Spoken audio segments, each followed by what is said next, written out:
up, mamas? Thanks so much for being here with me. We have Chelsea Brown. She's an information security consultant and has been helping parents secure their homes from the dangers of cyberspace for the past 8 years. We're going to be talking about how to use technology effectively to help keep your kids safe. Chelsea, thank you so much for being here with me. Thank you so much for having me, Lauren. I'm super excited to talk to your moms and answer all their super important questions about technology. So I think one of the things that a lot of parents struggle with is how much time to allow their kids to be on social media and do all this stuff. Is there any connection between cyberspace safety and when they are actually on the social media sites? Does that make sense? Yes, for me, there's three things. First is the maturity and age of your child. Always, always, always start there. Your 17-year-old, your 18-year-old, that's at the time where as a parent, you need to be getting ready to take the parental controls off. And that's a scary stage. But your 13, 12-year-old, 11-year-old, they are not going to be in that same category. And you have a lot more authority. Just like if you've got a 2-year-old or a 3-year-old, totally different category. So taking account into the maturity of your child and their history with you. If they have a history of having internet problems, if they have a history of, being maybe not necessarily rebellious, but understanding what's going on in their dynamics, where they're at maturity wise on the puberty scale, all these different things. Taking a step back and looking at it that way as a parent, you can ask yourself, would I trust my kid with the car keys today? Would I trust my kid with this? If the answer is no, then maybe they're not ready for sole access of an app yet. And maybe it needs to be limited and not in a private space, in a public space. The next thing that you want to do is you want to look at what their intention is. I always ask my teenagers that, well, what is your purpose of having this app? You have Google Classroom for school, you have email, you have all of these things. So why do you need to be on it? Right now, and this was a huge excuse with COVID and everything, is kids are like, I just want to talk to my friends. And so that's where you can say, well, I respect that you need to have a little bit of privacy, but you need to have your bedroom door open, or you need to be doing these things and establishing these rules and establishing what it's there for. The other thing, and this is really important with number 3, is behavioral patterns. The longer your kid is on any type of device, the more they are affected. And there's tons of studies done by professionals. And from my perspective, the longer you are on an app, the easier it is to find, we call them security loopholes. It's easier to find the vulnerabilities in your security plans and things. And the later it is, the later the length of time is as it gets to twilight, especially if it's dark, or if your parents are preoccupied, which happens a lot with us working from home and doing other things, that's when sometimes accidents happen. Now, with those 3 things, you're taking into account your maturity, the actual history of your kid, and their age, their intention, what they're doing. You also want to make sure that you're paying attention to the scenarios. And I'll give you a classic example. I have a lot of kids that sometimes when they do a Google search and they'll use school-approved websites, they accidentally type in something like usakids.com instead of .gov. A .com site is a naughty adult site. A .gov is the correct one.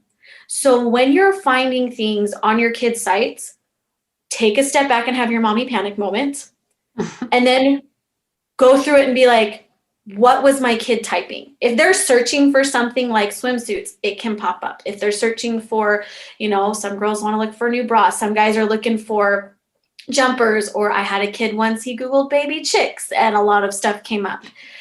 Whatever your kid is looking for, it can trigger different things. So as a parent, that's why it's important to teach our kids how to correctly search online, how to correctly utilize things like that. And a lot of parents are like, well, can't the router block it?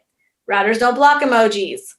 Routers don't always filter through YouTube and those searches. They're getting better, but the best filter a parent has is yourself and your child's internal filter. So instead of seeking to control the environment, you make a safe place for them to play, their safe playground, and then you teach them how to use it. So when the parental controls come off, they are more able to have a healthier relationship with screen time, to be able to handle the adult situations that come with scams and hacking and data breaches and all the crazy things we deal with as adults, because they've been prepared and they know how to verify things. Mm. So where do you start? Like, what if, say, you just have no idea as a parent, you're not technologically savvy, and you have kids that are getting to that age and you're kind of panicking, which I'm sure some are, like, how am I going to keep them safe? Where is a good place to start for parents? I have two places you start. The first is talking to your kids about what you're learning.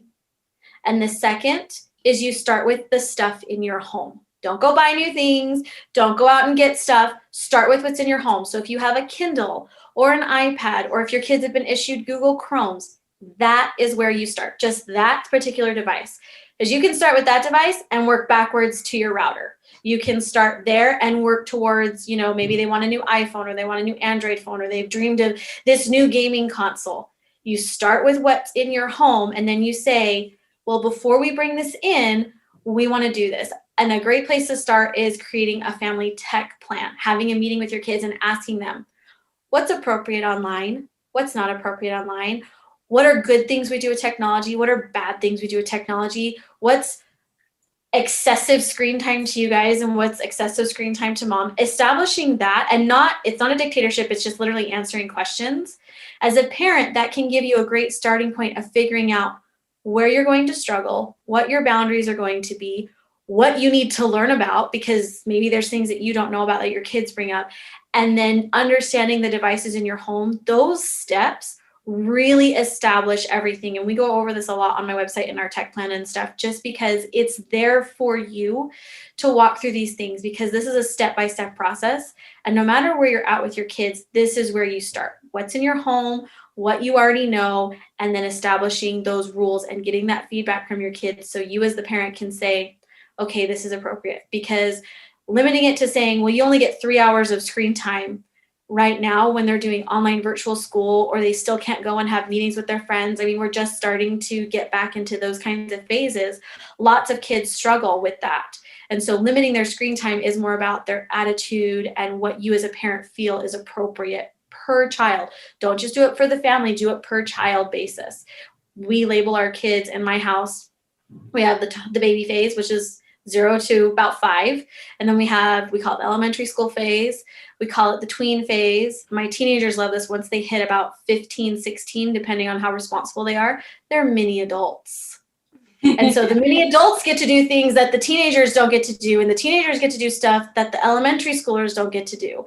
And the elementary schoolers get to do stuff that my preschooler does not get to do. And that's just how you break it down. And you can divide it up however you want in your home, but it really helps with establishing these rules of, okay, it's not just about this, it's about how we progress. And just because everybody has it doesn't mean it's allowed in my house. My kids know they're probably never getting cell phones that are smart until they're out of my house.